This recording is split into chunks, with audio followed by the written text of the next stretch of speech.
Hey guys, it's Nick's back in another video, and today I'm going to be talking about 3 Pokemon that are currently untiered by usage, but that I believe have the potential to become much better than they really are.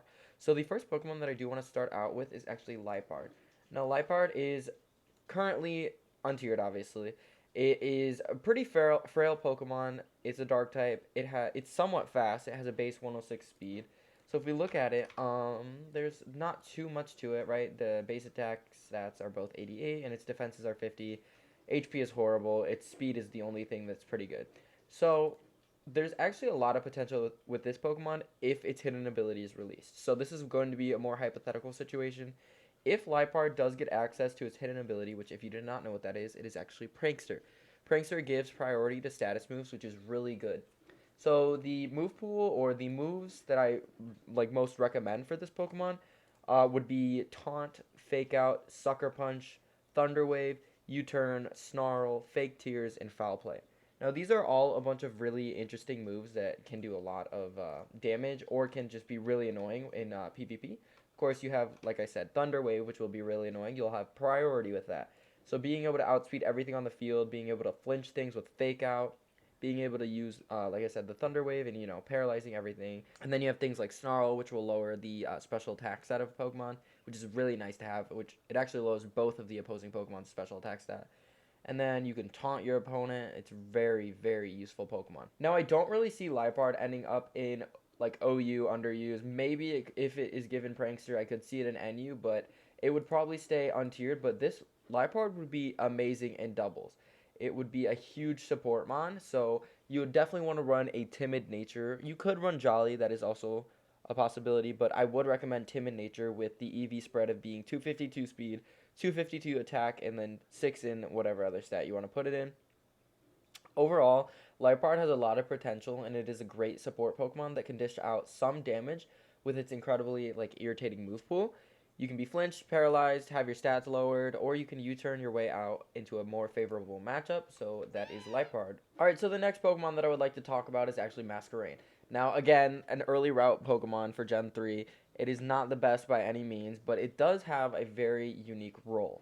This is going to be, again, another hypothetical situation where if Masquerain was given a specific move, then it would be much better than it actually is. So, not many people do know this, but it does actually have a stat buff. It was in Gen 7 where it was given plus 20 in special attack and plus 20 in speed, so now it's base 180 respectively. And it does have it in the game, which is very nice. This Pokemon is given the ability Intimidate, which that is really good for it. You don't really want its other ability, which I believe is Unnerve. It's just not that useful for it. But Intimidate is really good for switching in, especially against those like pesky fighting types that usually are very hard to counter. Thankfully, Masquerain can resist fighting type moves and grass type moves 4 times, which is super nice for it. On top of it, Intimidate is just great. It's got okay stats though. You can definitely set up, and you have a lot of potential for getting off some pretty hard hits with its base special attack. Now, next I want to talk about the moves. So basically, Masquerain gets access to Bug Buzz, Air Slash, Hurricane, Giga Drain, Quiver Dance, Tailwind, Ice Beam, Energy Ball, Shadow Ball, Hydro Pump, Surf, Scald, and Whirlwind. Now, all of those are really, really useful moves. And what would pair very nicely with that is if the move Sticky Web was added to the game or added to its move arsenal. So, if Sticky Webs was added, this thing could be a big threat in the lower tier. Running like Focus Sash on it as alongside like Quiver Dance or like a few moves like Ice Beam, Energy Ball. This Pokemon could be insane. It would have a lot of potential for burns. It could be really annoying with Scald, getting the burn off with that, and having the attack drop. It could be super, super good with that. And it is a huge counter for a lot of threatening fighting types. So if we go ahead and look at, let's just say OU, for example. Now, OU is basically a tier. There's not too many fighting types, but you can hit a lot of Pokemon. There's a lot of 4 times weak to ice Pokemon in the tier, and with 1 or 2 Quiver Dances, Masquerain can outspeed and set up, even set up in front of some of them because of the physical the physical attackers that are 4 times weak to ice. Or you could set up in front of Conkeldurr. You could intimidate it. That would be a really good mon to set up in front of. You also got Gallade. And you can guarantee to live a hit with a Focus Sash, which is really, really nice. So that's pretty much it for Masquerain. The just I guess all I would say about it is that it can be a threatening Pokemon even with its Stealth Rock weakness. It would be a great Intimidate lead, and if it had the ability to set up webs and get a Quiver Dance up, then it could be a very good and scary threat in the tiers. Now the last Pokemon that I actually really love, I love this Pokemon so much, is Credilli. I think it is super underrated, and not many people realize like how useful and how like crazy this Pokemon can actually be.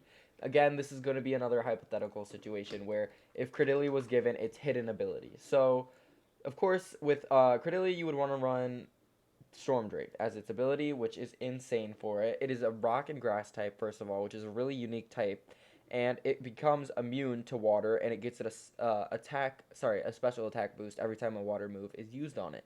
So that is pretty insane. I have used this thing a lot personally, not in PokeMMO, but in other games, and I just find it to be extremely good, especially when you pair it in teams like where you can use Trick Room. So I'll go more into that in just a second, but for the move pool, I would recommend to run Recover. I would recommend Giga Drain, Earthquake, Stone Edge, Curse.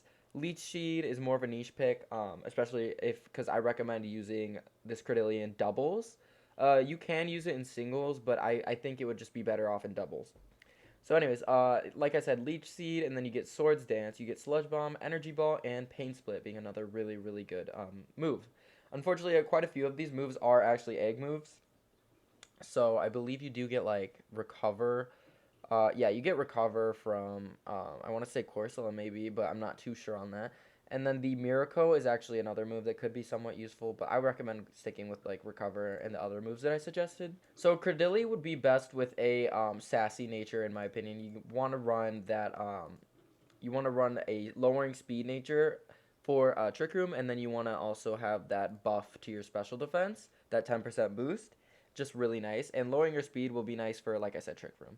So the EVs that I would recommend would be about 252 HP, 252 special defense, and 6 defense. You want to make this thing as tanky as possible so that it threatens out a lot of special attackers. That way, it'll just be really good for it.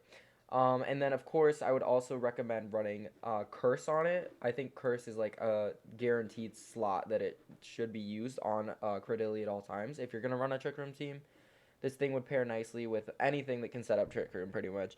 So it just has a really unique move pool, and you can do a lot with it. Stone Edge is really threatening, obviously, because of that crit chance, and once you get a few curses up, you know, it can start doing a ton of damage.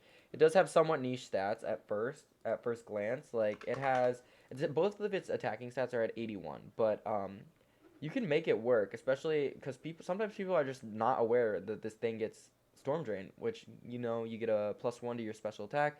And there's also another niche situation. Say if you had a Credilli set in doubles right next to something like, I don't know, like a Hydreigon. Hydreigon goes for a Surf. You hit both of the opposing Pokemon for some damage.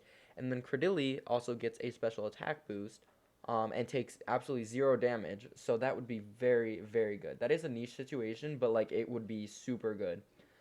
So getting that special attack boost would be really nice. And then basically, just for Credilli, with its unique typing and incredible ability, it can easily shut down rain teams with ease. Rain teams definitely struggle a lot against this Pokemon because the only thing they can hit Credilli with is generally Ice-type moves, but once you start setting up with Credilli, it already has a lot of special defense and a lot of physical defense, so it can tank these hits quite well.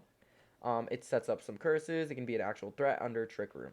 So I definitely recommend, as long as its hidden ability gets released eventually, I definitely recommend using this Pokemon on a doubles team.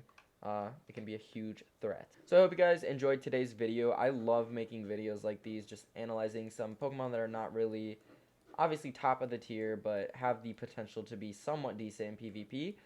So yeah, I hope you guys understand what I was saying, and I hope you at least enjoyed the video. So let me know if you did, and make sure to leave a like, comment down below what you thought of it, and subscribe if you haven't already. And I hope you guys have a great day.